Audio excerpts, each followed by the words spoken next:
다 함께 머리 숙여 기도하심으로 수요 예배를 하나님 앞에 드립니다.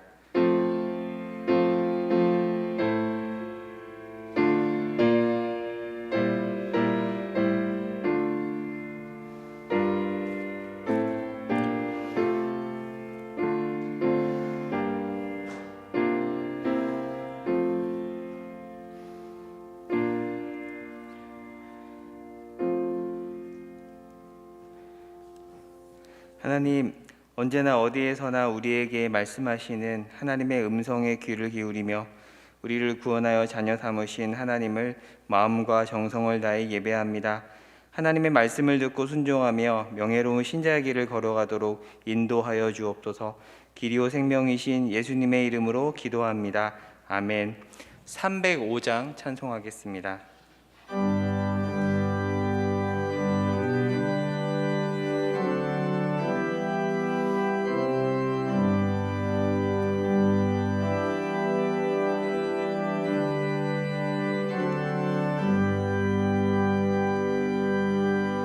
나 같은 죄인 살리신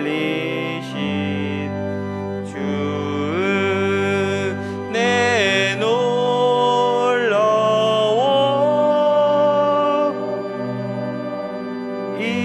잃었던 생명 찾았고 광명을 얻었네.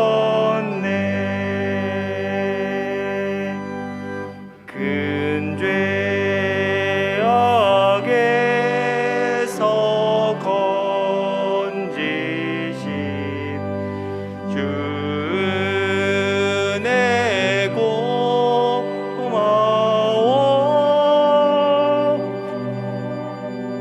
나 처음 믿은 그 시간 귀하고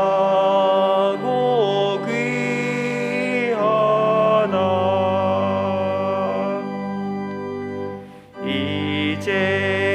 이제껏 내가 산 것도 주님의 은혜로 또 나를 정자 본향에 인도해 주시리.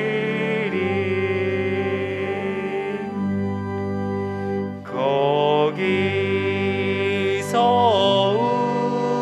우리 영원히 주님의 은혜로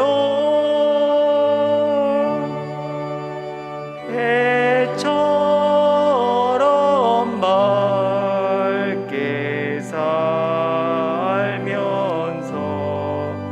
주 찬양하리라.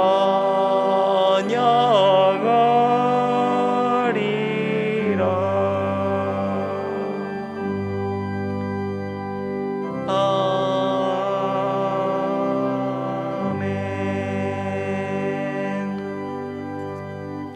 시간 우리를 대표하여 이상범 집사님 기도 인도하겠습니다.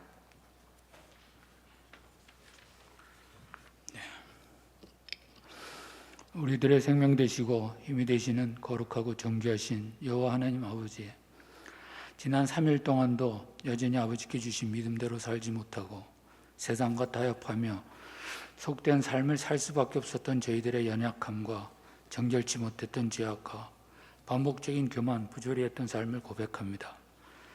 그러나 고난과 역경이 끊이지 않는 세상 속에 살아가는 저희들에게 주님의 빛을 비춰주시고 자녀 삼아 새 생명 속에 거하며 사랑으로 사명과 소명을 감당케 하심과 저희들 삶의 위로와 도우심으로 동행해 주심을 감사드립니다. 오늘도 성령 하나님 인도하심으로 3일 저녁 이 시간 우리 가운데 임재하셔서 주께서 베푸신 놀라운 사랑과 은혜를 체험케 하시고 구원받은 주의 백성된 감격 누리는 귀한 예배 시간으로 인도하여 주시옵소서. 1년 훨씬 넘도록 경험해 보지 못한 재난인 코로나19 바이러스의 세계적 확산으로 세계는 왕래의 길이 막히고 나라의 혼란과 위기, 교회적으로는 비대면과 제한적 대면 예배로 어려움에 처하고 개인적으로는 경제적, 사회적, 정신적인 위기로 지치고 위축된 삶이 보편화된 현실 속에 무너진 몸과 마음을 하나님의 손길로 강건케 치유 회복시켜 주시옵소서. 더 이상의 혐오와 차별, 분노가 그치게 하시고 서로 사랑으로 극복케 하여 주시옵고 이 때를 통해 세상 속에 썩어질 것에 집착하며 강한 자아와 옛습관에 사로잡혀 하나님을 주인 삼아 살지 못했음과 우리들의 연약함을 다시 한번 고백케 하여 주시옵소서.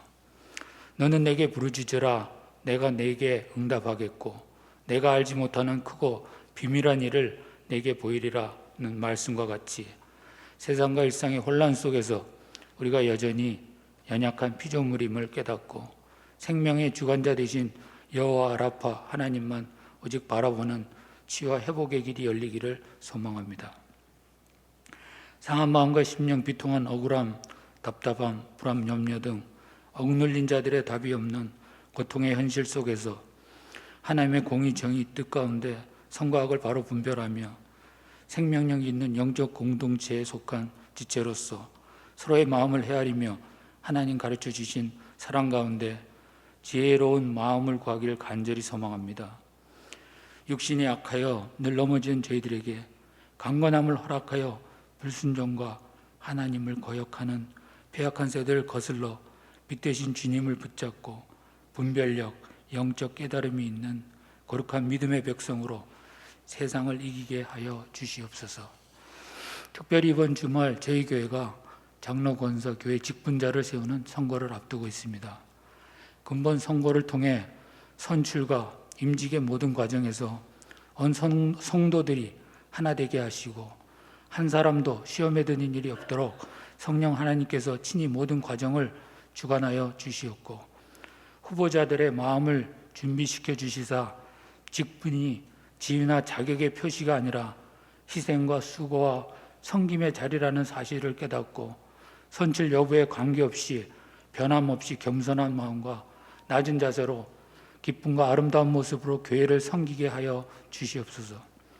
이 시간 말씀을 전해주실 박병석 강도사께 또 함께 하셔서 늘 주님의 큰 권능을 부어주시고 강건한 세임을 다하여 주시고 매주 수요 예배 찬양을 기쁨으로 준비하고 은혜로운 찬양을 들려준 우리 남성성가대 대원들에게도 성령의 능력을 부어주시옵소서. 주님의 보혈로 세워주신 저희 교회를 온전케 진리 가운데 든든하게 세워주심과 아버지의 평강과 통치를 눈물로 사모하는 많은 성도들이 이 제단을 통해 일어나기를 간절히 소망하며 예수 그리스도의 이름으로 기도드립니다. 아멘.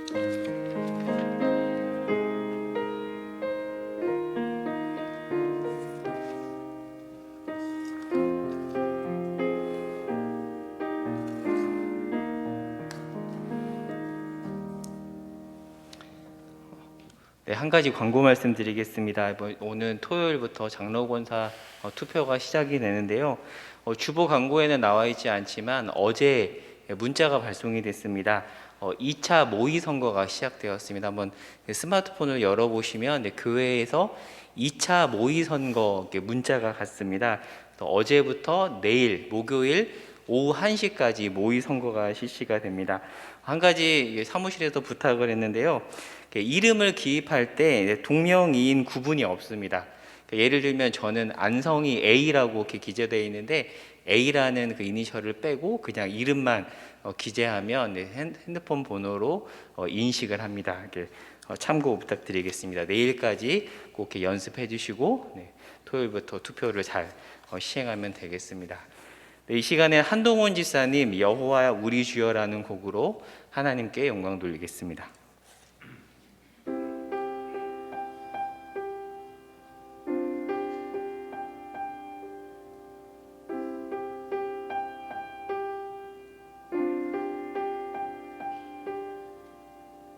여호와 우리 주여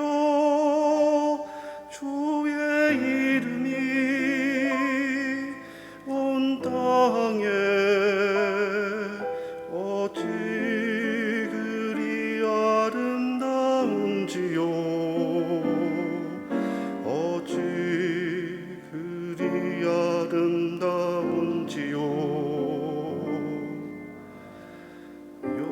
여호와 우리 주여 주의 이름이 온 땅에 어찌 그리 아름다운지요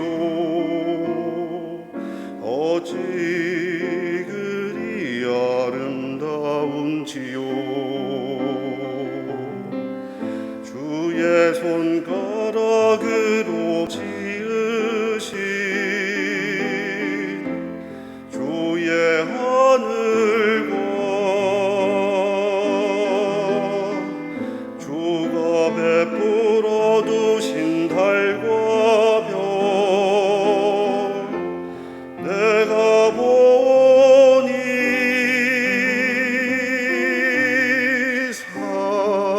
사랑이 무엇이 한데 주께서 저를 생각하시며 인자가 무엇이 한데 저를 권고하시나이까 여호와 우리 주여 주의 이름이 온 땅에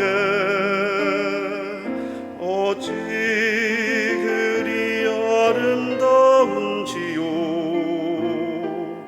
어찌 그리 아름다운지요 주의 손가락으로 지으신 주의 하늘과 주가 베풀어 두신 달과 별 내가 보니 사람이 무엇이 한데 주께서 저를 생각하시며 인자가 무엇이 한데 저를 권고하시나이까 여호와 우리 주여 주의 이름이 온 땅에 어찌 그리 아름다운지요 어찌 그리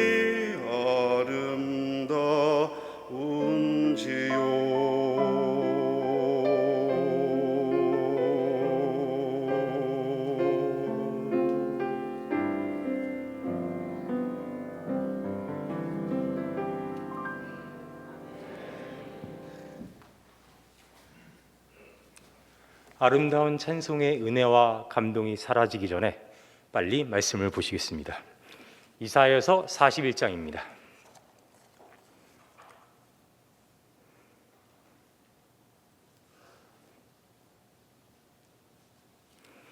이사야서 41장 8절부터 14절까지 구약성경 1016페이지에 있습니다. 이사야서 41장 8절부터 14절까지 말씀을 제가 읽겠습니다. 그러나 나의 종로 이스라엘아, 내가 택한 야곱아, 나의 벗 아브라함의 자손아, 내가 땅 끝에서부터 너를 붙들며 땅 모퉁이에서부터 너를 부르고 내게 이르기를 너는 나의 종이라. 내가 너를 택하고 싫어하여 버리지 아니하였다 하였노라. 두려워하지 말라, 내가 너와 함께함이라. 놀라지 말라, 나는 내 하나님이 됨이라. 내가 너를 굳세게 하리라. 참으로 너를 도와주리라. 참으로 나의 의로운 오른손으로 너를 붙들리라. 보라, 내게 노하던 자들이 수치와 욕을 당할 것이요 너와 다투는 자들이 아무것도 아닌 것 같이 될 것이며 멸망할 것이라. 내가 찾아도 너와 싸우던 자들을 만나지 못할 것이요 너를 치는 자들은 아무것도 아닌 것 같고 허무한 것 같이 되리니 이는 나 여호와 너의 하나님이 내 오른손을 붙들고 내게 이르기를 두려워하지 말라 내가 너를 도리라 할 것임이니라. 버러지 같은 너 야곱아 너희 이스라엘 사람들아 두려워하지 말라 나 여호와가 말하노니 내가 너를 도울 것이라 내 구속자는 이스라엘의 거룩한 이인이라.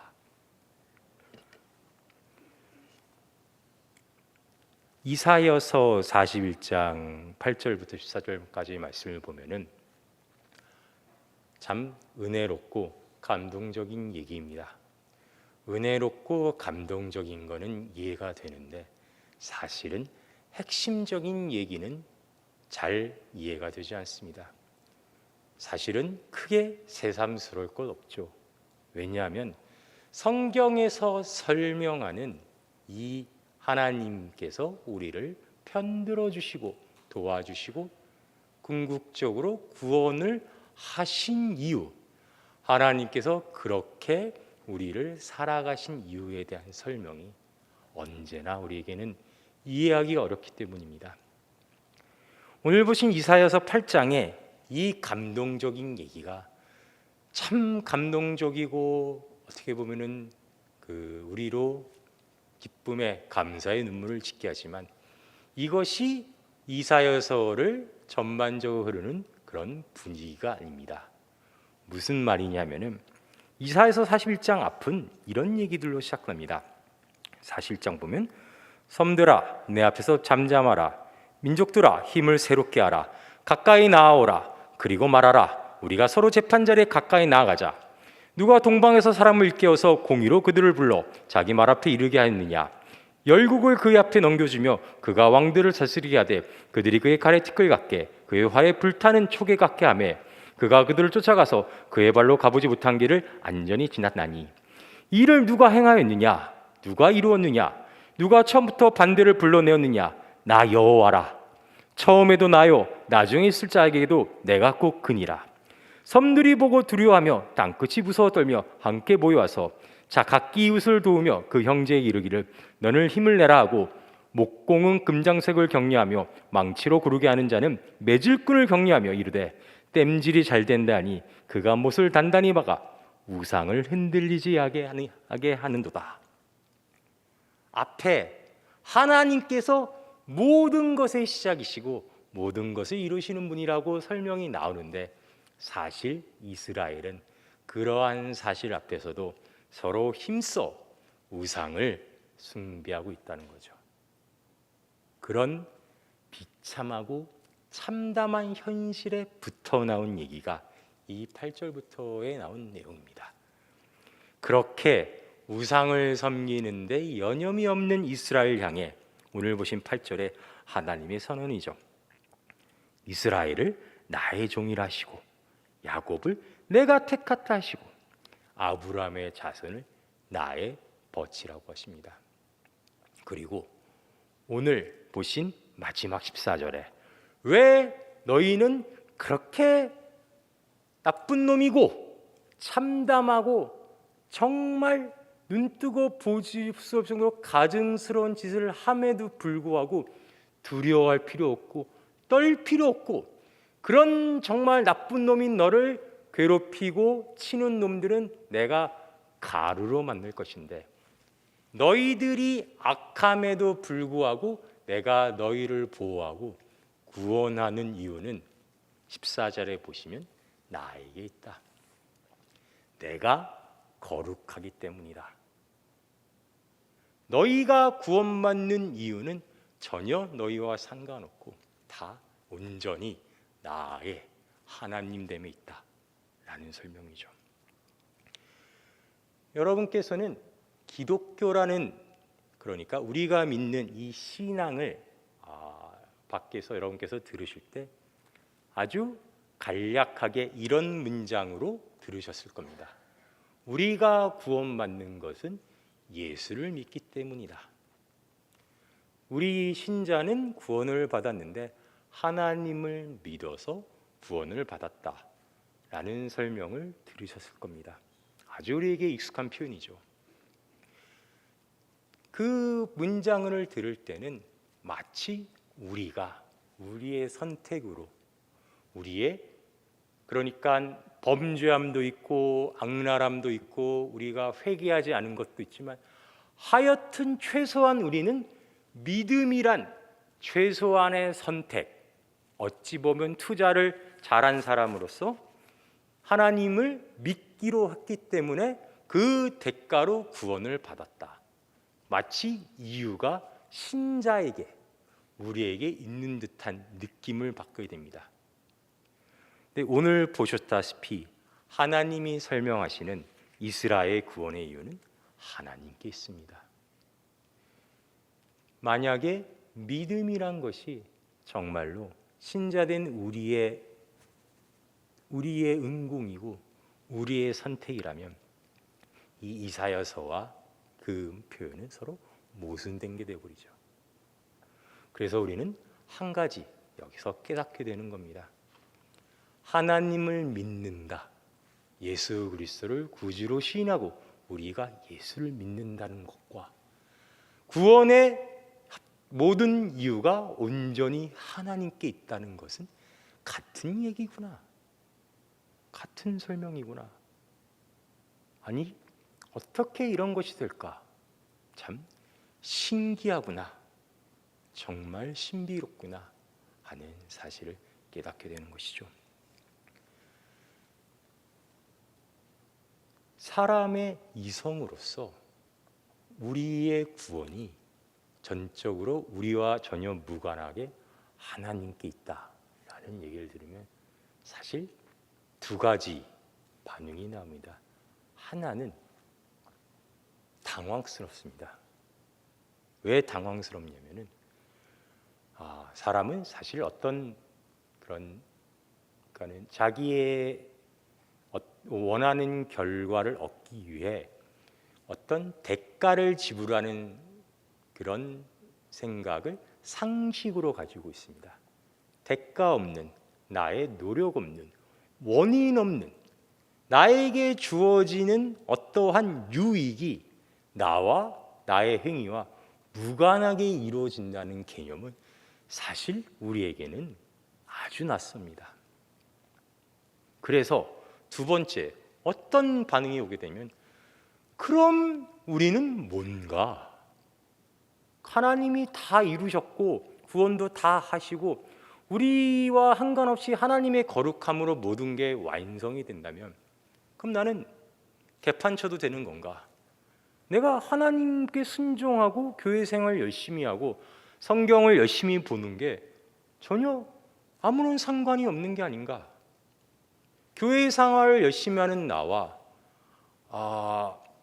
그 교회 올 때마다 세수도 안 하고 옆에서 억지로 끌려오는 저 사람과 내가 같다면, 똑같은 구원을 받는다면 내가 열심을 내는 것이 도대체 무슨 의미인가? 라는 궁극적인 의문점에 도달하게 되죠. 그래서 이 시간에 저와 함께 잠시 그 의문에 대한 해답을 찾아보도록 하시겠습니다. 뭐든지 이해를 하고 어떤 정답을 찾으려면 그 시작부터 살펴보는 것이 가장 좋은 방법입니다. 삼각함수를 모르면 가장 기본인 구구단부터 돌아가서 내가 구구단을 잘 외우고 있는지부터 확인하는 게 중요하듯이 말이죠. 그래서 성경에서 얘기하는 믿음으로 구원받았다고 소개되는 가장 첫 번째 사람을 보시겠습니다. 창세기 22장입니다.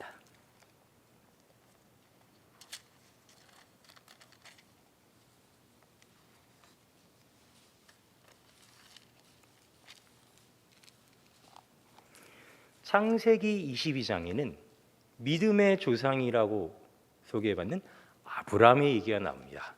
아브라함의 어떤 얘기가 나오나 여러분이 굉장히 잘 아시고 계신 이야기지만 다시 한번 보십시다. 창세기 22장. 그 이후에 하나님이 아브라함을 시험하시려고 그를 부르시되 아브라함아 하시니 그가 이르되 내가 여기 있나이다. 여호와께서 이르시되 내 아들 내 사랑하는 독자 이삭을 데리고 모리아 땅으로 가서 내가 내게 일러준 한 산 거기로 그를 번제로 드리라.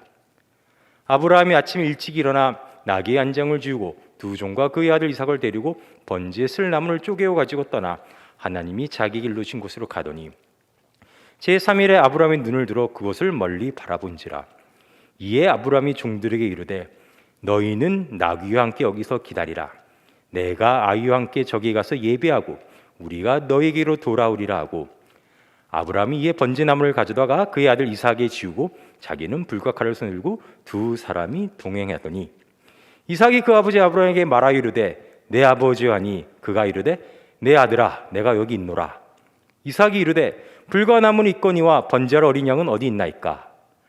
아브라함이 이르되 내 아들아 번제할 어린 양은 하나님이 자기를 위하여 친히 준비하시리라 하고 두 사람이 함께 나아가서 하나님이 그에게 이르신 곳에 이른지라. 이에 아브라함이 그곳에서 제단을 쌓고 나무를 버려놓고 그의 아들 이삭을 결박하여 제단 나무 위에 놓고 손을 내밀어 칼을 잡고 그 아들을 잡으려 하니 여호와의 사자가 하늘에서부터 그를 불러 이르시되 아브라함아 아브라함아 하시는지라. 아브라함이 이르되 내가 여기 있나이다 하매 사자가 이르시되 그 아이에게 내 손을 대지 말라. 그에게 아무 일도 하지 말라. 내가 내 아들을 내 독자까지도 내게 아끼지 아니하였느니 내가 이제야 내가 하나님을 경외한 줄을 아노라. 22장의 시작은 하나님이 아브라함을 시험하려 하셨다로 시작합니다. 여기서 우리의 기초적인 생각이 나오죠. 무엇을 시험하신 걸까요? 무엇을 시험하신 걸까요? 아브라함의 믿음을 시험하신 거겠죠. 무슨 믿음을 시험하신 걸까요? 하나님이 아브라함을 시험하셨다. 아브라함이 어떤 믿음을 시험하신 걸까요? 아브라함이 이삭을 바치기 전에 하나님과 동행하면서 하나님께 아브라함이 믿음을 보인 적도 있었지만 믿음을 보이지 못한 적도 굉장히 많았습니다. 가장 대표적인 것이 이삭이었죠. 하나님이 이삭을 주신다는 것을 아브라함은 단 한 번도 믿는 그 믿음을 보이지 못합니다. 그럴 때는 하나님께서 아브라함을 시험하지 않으시더니 이제 이삭을 주시고 하나님께서 시험을 하십니다.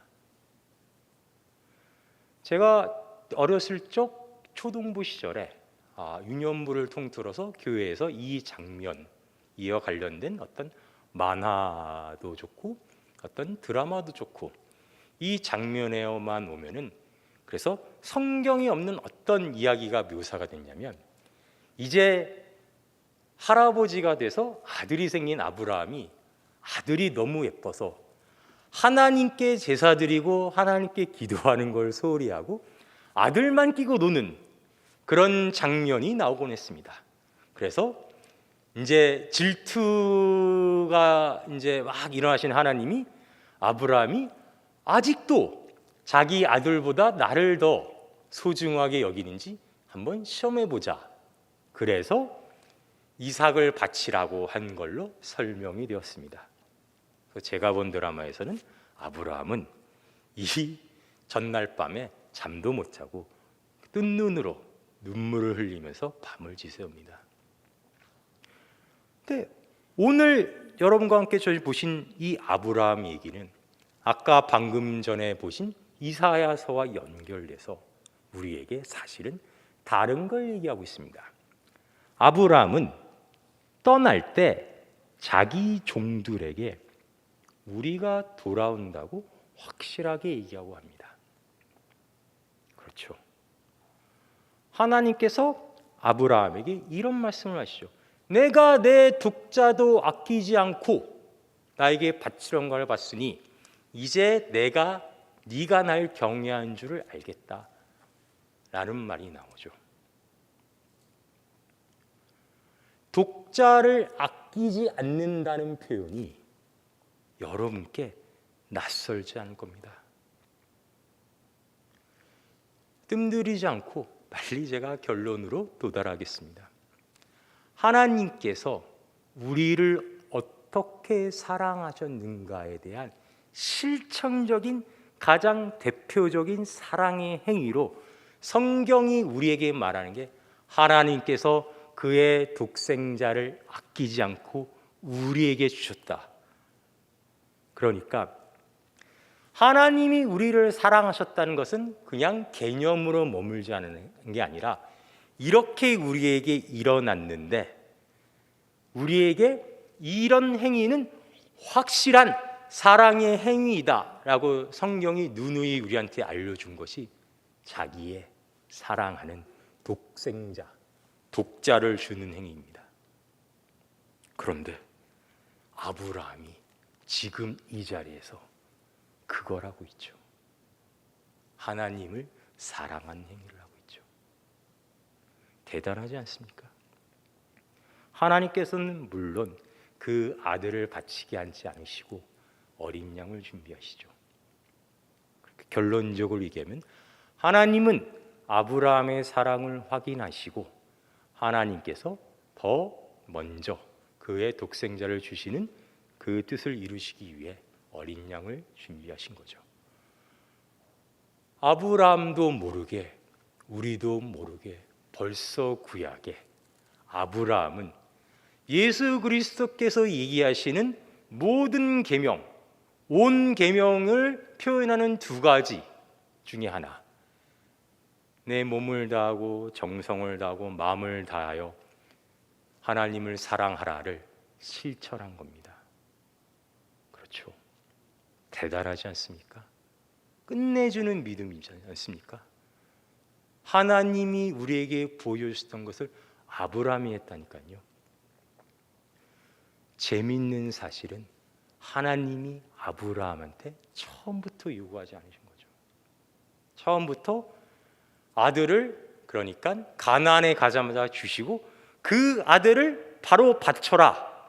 네가 나를 사랑하는 모범을 보여라고 요구하신 게 아니라 뒤늦게 100세가 되어 나중에 낳은 아들을 바치라 하셨는데 그 아들을 바치기 전까지는 그 아들을 얻는 과정이 있었고 그 얻는 과정에서 아브라함은 하나님과 동행하면서 하나님 안에서 믿음이 성장해가는 과정을 겪은 거죠. 어떻게요? 본인은 하나도 믿은 적이 없는데 나는 그 약속을 의지한 적이 없는데 하나님은 아들을 주신 거죠. 아, 나의 불순종이, 나의 못남이, 나의 모자람이 나에게 축복을 주시고자 하는 하나님의 의지를 꺾을 수 없구나를 평생을 통하여 깨닫게 된 거죠. 그래서 지금 아브라함은 어떻게 아들을 바치는 사랑을 보여줄 수 있습니까? 믿게 된 거죠. 히브리서에 나오는 설명대로 설령 내가 이삭을 죽이더라도 내 사랑하는 아들을 죽이더라도 죽은 자 가운데서 하나님이 다시 살리실 거라 믿고 나간 거죠. 왜요? 하나님이 그렇게 한다 하셨으니까요. 우리는 매일매일 하나님 앞에 이러한 선택, 이러한 우리의 행동을 선택할 수 있는 기회를 맞이하게 됩니다. 하나님은 여러분께 강요하지 않습니다. 막 신앙에 입문하고 믿음의 걸음마를 띈 여러분께 이삭을 바치라는 요구를 하지 않으십니다. 여러분께 마치 요즘 유행하는 무슨 암호화폐처럼 한번 믿어보면 하이리스크 하이리턴 같은 보상을 해줄게 라고 계약적 조건으로 다가오시지 않습니다. 하나님은 어떻게 하시냐면 여러분의 인생을 통하여 여러분을 동행하시면서 여러분이 갖고 올 수 있는 모든 불안을 없애가시는 거죠. 여러분이 오늘 못난 짓을 하고 못난 선택을 하고 설령 하나님을 택하지 않더라도 여러분에게 약속된 축복이 절대로 취소될 수 없는, 여러분에게 주어진 구원이 되돌릴 수 없는, 그리고 그거에 대한 여러분의 믿음을 키워가시면서 이제 아무런 두려움과 불안과 어떤 강압 없이 여러분 스스로 여러분이 하나님께서 하나님의 능력으로 세우신 자유로 하나님을 선택하는 자리에 세우시는 겁니다. 오늘 잘못된 선택을 하셨습니까? 괜찮습니다. 여러분에게 손해보고 여러분에게 주어져야 할 하나님의 약속이 변하는 게 없습니다. 내일 또 여러분은 내일의 삶에서 다시 선택할 수 있는 기회가 주어집니다. 하나님은 여러분께서 하나님을 선택할 수 있는 조건을 다 만드시고, 그리고 궁극적으로 그렇게 선택할 때까지 끈질기게 기다리시고 매일 물으십니다. 그것이 믿음, 우리에게 주어진 믿음이 뜻하는 의미입니다. 우리에게 이 모든 것을 가능케 하는 힘이 하나님에게 있으니 우리는 그 하나님과의 관계 안에서 매일매일의 자유로운 행복과 특권을 누리는 겁니다. 그것이 우리가 믿음으로 구원을 받았다고 하는 것에 성경이 가르쳐주는 참된 의미입니다. 하나님과 여러분의 관계를 공식화하지 마십시오. 외우지 마십시오. 사랑하는 관계는 그런 게 아닙니다. 저는 살아있는 사람입니다. 저는 짜장면을 좋아합니다. 하지만 제 프로필에 저는 짜장면을 좋아한다고 쓸 수 있지만 여러분께서 언제나 저에게 오셔서 춥거나 덥거나 아침이거나 저녁이거나 제가 기쁘거나 슬프거나 무조건 와서 너 짜장면 좋아하지? 라고 하신다면 그건 여러분께서 틀리신 게 아니라 여러분께서 저에 대한 애정이 없으신 겁니다. 살아있는 존재끼리의 관계는 단순하게 한 문장과 단어로 그렇게 외워서 규정되는 것이 아닙니다. 하나님과 여러분의 관계도 그렇습니다.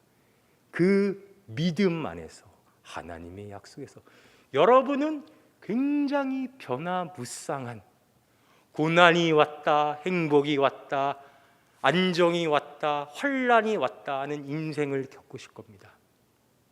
하나로 단순화되면 편하겠죠. 하나로 외워지는 공식이 되면 편하겠죠.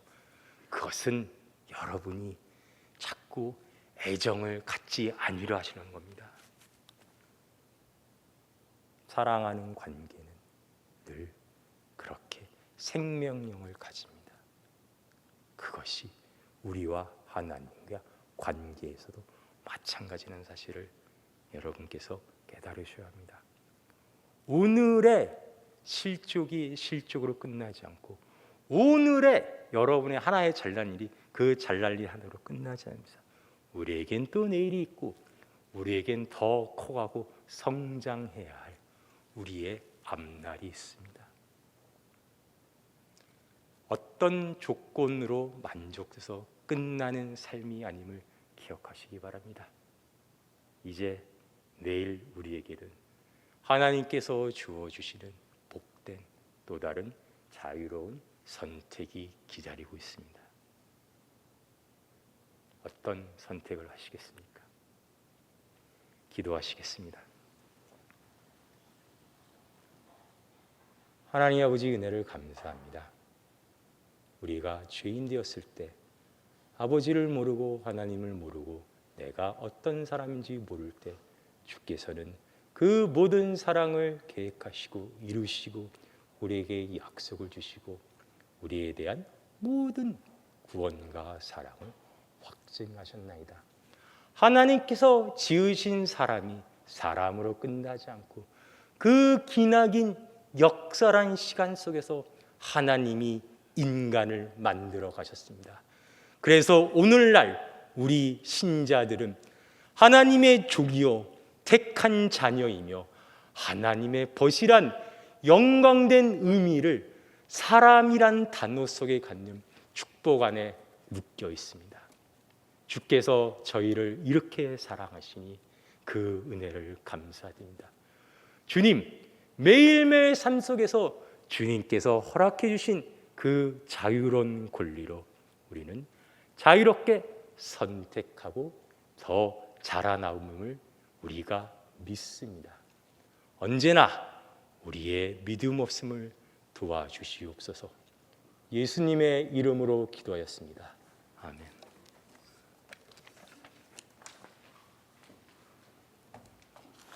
네, 379장 찬송합니다.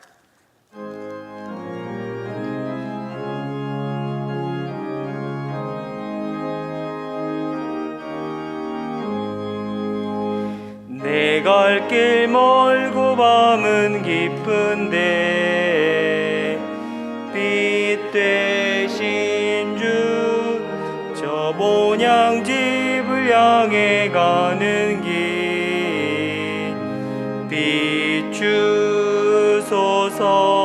비추소서.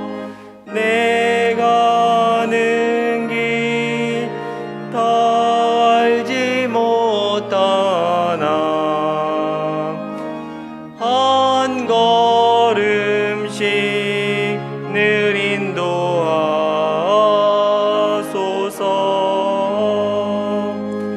이전에 방탕하게 지낼 때 교만하여 맘대로 고집하던 이 죄인 사소서.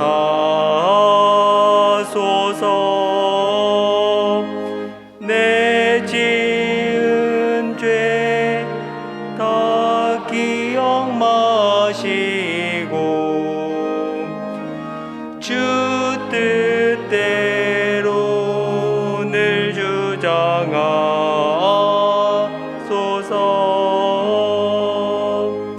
이전에 나를 인도하신 주 장래에도 내 앞에 엄산 줄령 만날 때 도우소서. 밤 지나고 저 밝은 아침에 기쁨으로 내 주를 만나리.